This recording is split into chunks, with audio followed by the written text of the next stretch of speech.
दिल्ली विधानसभा चुनाव में प्रचंड जीत के बाद भारतीय जनता पार्टी यानी कि बीजेपी में अब मुख्यमंत्री को लेकर मंथन शुरू हो गया है। 27 साल का वनवास खत्म करने वाली बीजेपी किसके सिर पर सेहरा बांधेगी, इसको लेकर राजनीतिक गलियारे में कई नाम चल रहे हैं। सूत्रों के मुताबिक बीजेपी किसी महिला विधायक को भी राष्ट्रीय राजधानी का अगला सीएम बना सकती है। इस बार के विधानसभा चुनाव में बीजेपी ने 70 में से 48 सीटों पर जीत दर्ज की, जिसके बाद उसने दिल्ली में 27 साल का सूखा भी खत्म किया। केजरीवाल के नेतृत्व वाली आम आदमी पार्टी के खाते में सिर्फ 22 सीटें ही आईं। वहीं कांग्रेस एक बार फिर खाता खोलने में असफल रही। बीजेपी अगर किसी महिला विधायक को सीएम बनाती है तो इस रेस में 5 नाम हो सकते हैं। कौन है वो नाम, आइए जानते हैं। हमारे इस लिस्ट में पहले नंबर पर है नुपुर शर्मा। दिल्ली विधानसभा चुनाव में बीजेपी की प्रचंड जीत के बाद हिंदुत्व के मुद्दे को लेकर प्रखर रहने वाली नुपुर शर्मा एक बार फिर सुर्खियों में है। जहां एक तरफ दिल्ली जीत के बाद बीजेपी सीएम के चेहरे की तलाश में है, तो दूसरी तरफ सोशल मीडिया पर नुपुर शर्मा को सीएम बनाने की मांगें उठने लगी हैं। दरअसल 27 साल बाद दिल्ली की सत्ता में बीजेपी की वापसी के बाद एक अलग ही माहौल देखने को मिल रहा है। यहाँ हैरानी वाली बात यह है कि जहां दिल्ली बीजेपी के तमाम दिग्गज सीएम की रेस में ताल ठोक रहे हैं, तो वहीं इस बीच सोशल मीडिया पर नुपुर शर्मा को दिल्ली का सीएम बनाने की मांग उठ रही है। लिस्ट में दूसरे नंबर पर है रेखा गुप्ता। बीजेपी ने उन्हें शालीमार बाग विधानसभा सीट से टिकट दिया था। उन्होंने आम आदमी पार्टी आप की उम्मीदवार वंदना कुमारी को 29,595 वोटों से हराकर शानदार जीत दर्ज की थी। लिस्ट में तीसरे नंबर पर है शिखा रॉय। ग्रेटर कैलाश सीट से बीजेपी उम्मीदवार शिखा रॉय ने आप के दिग्गज नेता सौरभ भारद्वाज को कड़े मुकाबले में हराया। उन्हें कुल 49,594 वोट मिले और उन्होंने 3,188 वोट से जीत हासिल की। लिस्ट में चौथे नंबर पर है पूनम शर्मा।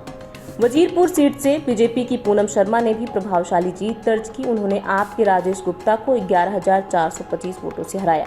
उन्हें कुल 54,721 वोट हासिल हुए थे। लिस्ट में आखिरी और 5वें नंबर पर है नीलम पहलवान। नजफगढ़ से बीजेपी की नीलम पहलवान ने भी जोरदार जीत दर्ज की। उनके सामने आपके तरुण कुमार थे, जिन्हें 29,009 वोट मिले, जबकि नीलम पहलवान ने 1,01,700 वोट हासिल कर बड़ी जीत दर्ज की।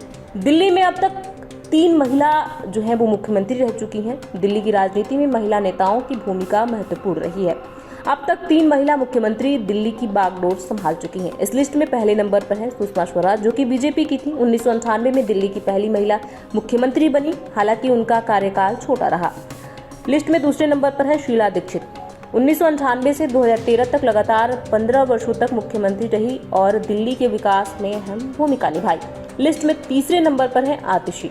आप की नेता हैं। 21 दिसंबर 2024 से 9 फरवरी 2025 तक मुख्यमंत्री रही। अब जब बीजेपी सत्ता में लौट चुकी है, तो चर्चा यह भी हो रही है कि क्या एक बार फिर दिल्ली को महिला मुख्यमंत्री मिलेगी। अब आपको बताते हैं कि बीजेपी में मुख्यमंत्री पद को लेकर नेता क्या कुछ कह रहे हैं। मुख्यमंत्री पद को लेकर बीजेपी के भीतर भी चर्चा तेज है। उत्तर प्रदेश दिल्ली से सांसद योगेंद्र चंदोलिया सहित कई नेताओं का मानना है कि मुख्यमंत्री का चयन पार्टी के नवनिर्वाचित विधायकों में से किया जाना चाहिए। योगेंद्र ने कहा कि बीजेपी के पास कई अनुभवी विधायक हैं, जिनमें पूर्व प्रदेश अध्यक्ष, राष्ट्रीय सचिव और अन्य वरिष्ठ पदाधिकारी शामिल हैं। ऐसे में पार्टी को उन नेताओं में से ही एक को मुख्यमंत्री चुनना चाहिए, ताकि जनता के जनादेश का सम्मान किया जा सके। बीजेपी के एक वरिष्ठ नेता ने भी इस विचार का समर्थन किया और कहा कि नवनिर्वाचित विधायकों में से ही किसी को मुख्यमंत्री बनाने से पार्टी की आंतरिक एकता मजबूत होगी। इससे यह भी संदेश जाएगा कि पार्टी लोकतांत्रिक प्रक्रिया का पालन कर रही है। हालांकि सोशल मीडिया पर नुपुर शर्मा को मुख्यमंत्री बनाने की मांग लगातार बढ़ रही है। उनके समर्थकों का कहना है कि नुपुर शर्मा एक युवा और तेज तर्रार नेता हैं, जिन्होंने हमेशा हिंदुत्व और बीजेपी के मूल विचारों का समर्थन किया है। अब आपको बताते हैं कि यदि मुख्यमंत्री तय हो जाता है तो शपथ ग्रहण कब हो सकता है। दिल्ली में नई सरकार का शपथ ग्रहण समारोह 14 फरवरी के बाद होने की संभावना है। इसकी वजह यह है कि प्रधानमंत्री नरेंद्र मोदी इस समय विदेश दौरे पर हैं। वे 10 फरवरी से फ्रांस और अमेरिका के दौरे पर गए हैं और उनके लौटने के बाद ही सरकार गठन की प्रक्रिया को अंतिम रूप दिया जाएगा।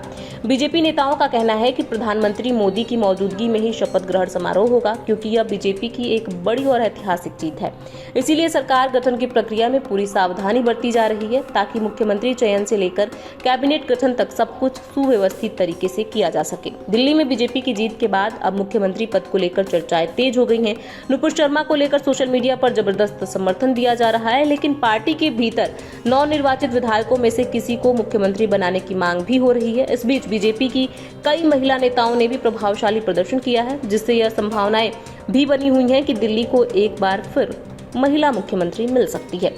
अब सबकी नजरें इस पर हैं कि बीजेपी नेतृत्व किसे दिल्ली की कमान सौंपता है और 14 फरवरी के बाद शपथ ग्रहण समारोह में कौन मुख्यमंत्री पद की शपथ लेगा, देखना दिलचस्प होगा।